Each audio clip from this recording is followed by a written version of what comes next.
Our Earth is the nurturing birthplace of all cultures and another clear spiritual focal point for humanity. It provides us all with great abundance. Earth is our home. Without it, we simply would not be. For ages, Earth spirituality practitioners believed that all land is sacred, that all life is intricately interconnected. We unite with these teachings and believe in reviving a conscious planetary stewardship, one where we care for and honor our sacred and beautiful home. Daguerre Shamanism quotes, "I had an unshakable sense of well-being and unity with nature. I knew nature loved me and I was happy to love nature back. Its relentless vibration of love and its slow movements.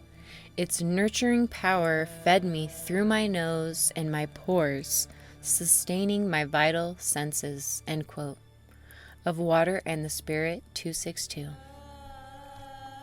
Native American philosophy, quote, "Truly the earth was the physical manifestation of the Creator's love, a gift to be cherished and taken care of." End quote. Awakening Spirits 41. Native Sioux, quote, "We all start out in this world as tiny seeds, no different from our animal brothers and sisters. The deer, the bear, the buffalo, or the trees, the flowers, the winged people, every particle of our bodies comes from the good things Mother Earth has put forth. Mother Earth is our real mother, because every bit of us truly comes from her, and daily she takes care of us." End quote. Mother Earth Spirituality 203. We believe our planet's abundance is another self-evident claim. Earth's stunning scenic beauty has long been appreciated by man, from the blue wonder of our oceans to picturesque tropical island chains and all the beautiful mountain ranges. Our environment invokes in us a deep-rooted inner serenity. Views from places like the Grand Canyon or the Himalayas simply take our breath away. Earth has inspired many great artists and poets. William Shakespeare, quote, "One touch of nature makes the whole world kin." End quote.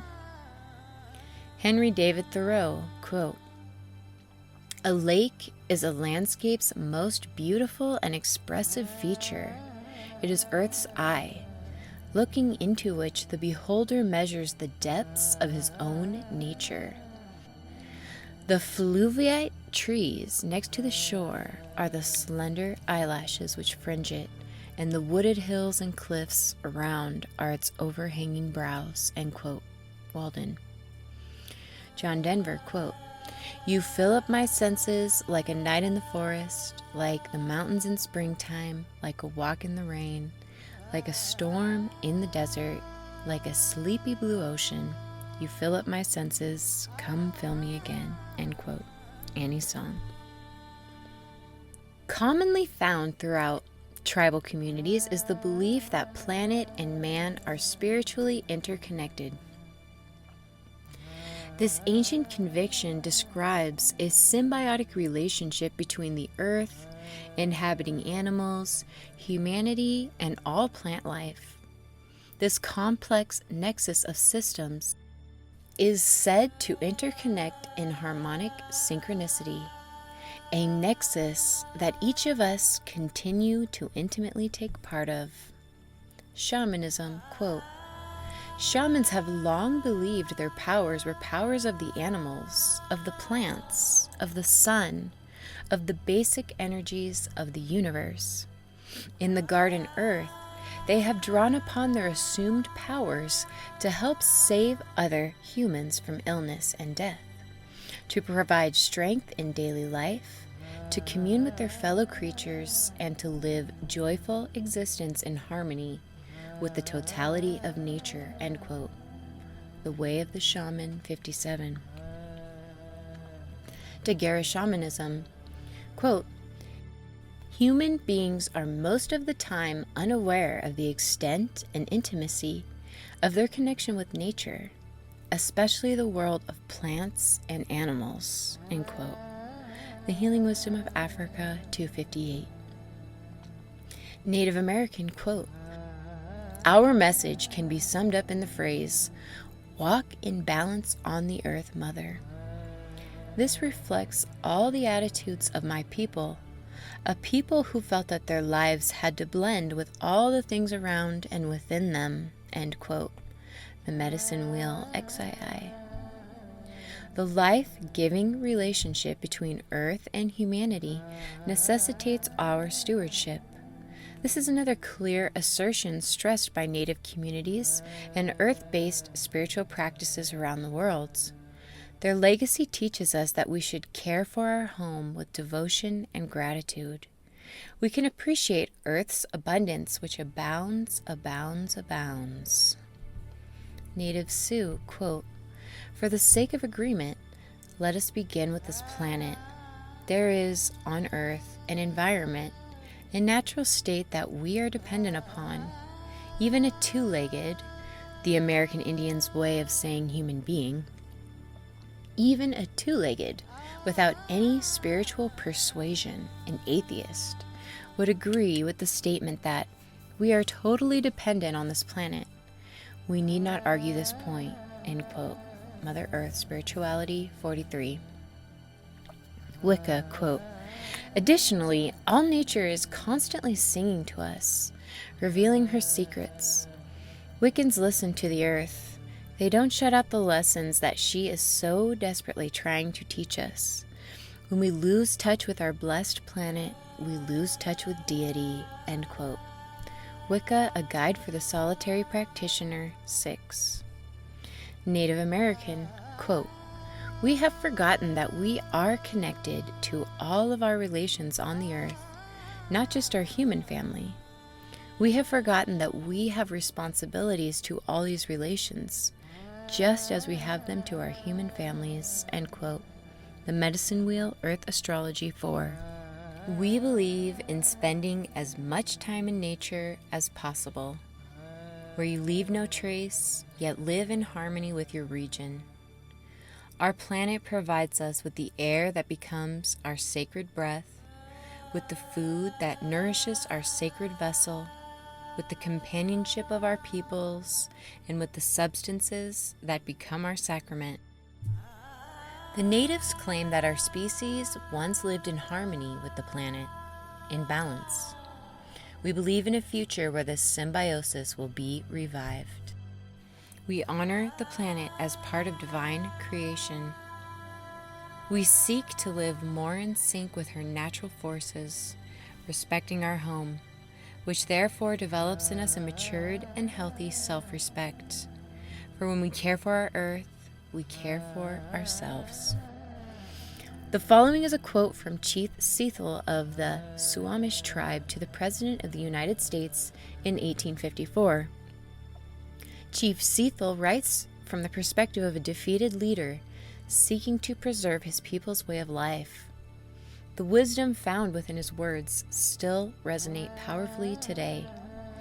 Letter of Chief Cecil, Seattle, of the Suamish tribe, to the President of the United States of America, Franklin Pierce, 1854. The great chief in Washington sends word that he wishes to buy our land. The great chief also sends us words of friendship and goodwill. This is kind of him, since we know he has little need of our friendship in return.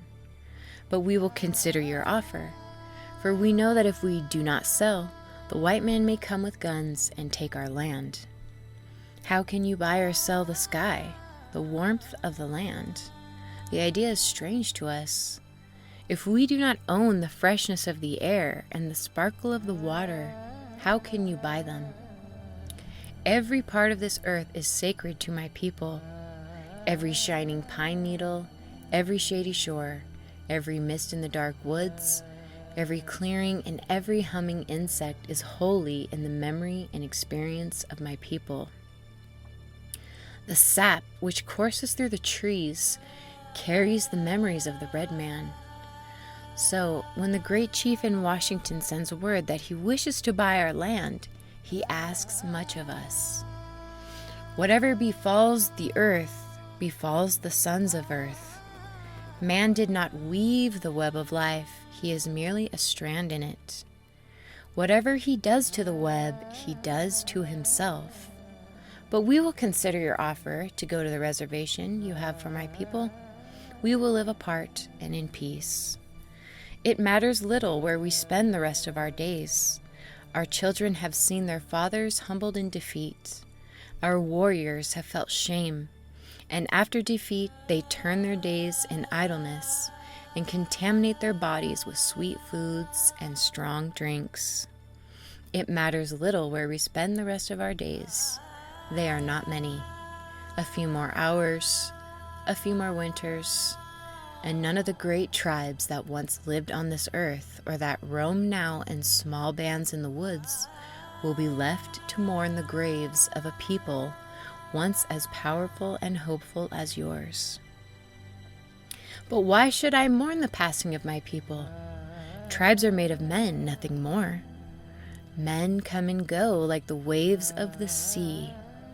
Even the white man, whose God walks and talks with him as friend to friend, cannot be exempt from the common destiny. One thing we know, which the white man may one day discover: our God is the same God. You may think now that you own him, as you wish to own our land, but you cannot. He is the God of man, and his compassion is equal for the red man and the white. The earth is precious to him, and to harm the earth is to heap contempt on its creator. The whites too shall pass, perhaps sooner than all the other tribes. Continue to contaminate your own bed, and you will one night suffocate in your own waste. But in your perishing, you will shine brightly, fired by the strength of the God who brought you to this land and for some special purpose gave you dominion over this land and over the red man. That destiny is a mystery to us, for we do not understand when the buffalo are all slaughtered, the wild horses are tamed, and the view of the ripe hills blotted by talking wires. Where is the thicket? Gone. Where is the eagle? Gone. And what is it to say goodbye to the swift pony in the hunt? The end of living and the beginning of survival. So we will consider your offer to buy the land. If we agree, it will be to secure the reservation you promised. There, perhaps, we may live out our brief days as we wish, when the last red man has vanished from the earth, and his memory is only the shadow of a cloud moving across the prairie. These shores and forests will still hold the spirits of my people, for they love this earth as a newborn loves his mother's heartbeat. So if we sell our land, love it as we've loved it. Care for it as we've cared for it. Hold in your mind the memory of the land as it is when you take it. And with all your strength, with all your mind, with all your heart, preserve it for your children and love it as God loves us all. One thing we know, our God is the same God. This earth is precious to him. Even the white man cannot be exempt from the common destiny. We may be brothers after all.